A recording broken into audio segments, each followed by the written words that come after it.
Bonjour à toutes et à tous.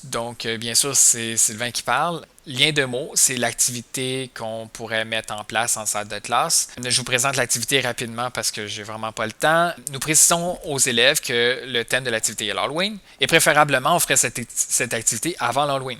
OK? Parce que le faire avant Noël, ça pourrait être un peu moins intéressant et on pourrait le faire également une année où les élèves peuvent passer de porte en porte. Les élèves pigent un mot, chacun du mur de mots, de la thématique de l'Halloween.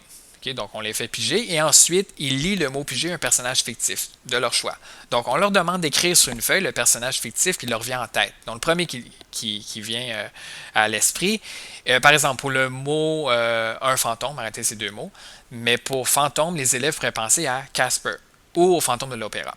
Les élèves présentent le personnage principal à la classe et indiquent le lien entre le mot et le personnage. Et pourraient détailler leur réponse également parce que, par exemple, si c'est un personnage issu d'une culture moins familière des élèves, par exemple, si de la culture japonaise, c'est la princesse Mononoke, on pourrait détailler à ce moment-là, donner des informations sur la princesse Mononoke et en quoi il y a un lien avec le mot que la personne, que l'élève a choisi.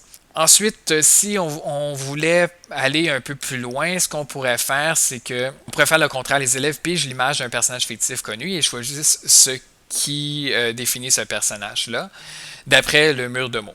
Il serait également possible de demander de penser à une personnalité publique, à un personnage historique, à un personnage d'un mythe et d'une légende, à un membre de la famille, à un ami ou à un camarade de classe. Il serait néanmoins essentiel de nous assurer que les élèves ne fassent pas preuve de discrimination ou d'intimidation. Donc, c'est pas très intéressant pour quelqu'un de se faire traiter de citrouille ou de râteau.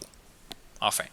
Pour les élèves qui n'ont aucune idée de personnage, on pourrait leur proposer des choix, donc pour aider ceux qui ont plus de difficultés. Et pour les élèves plus rapides, ils pourraient choisir deux mots.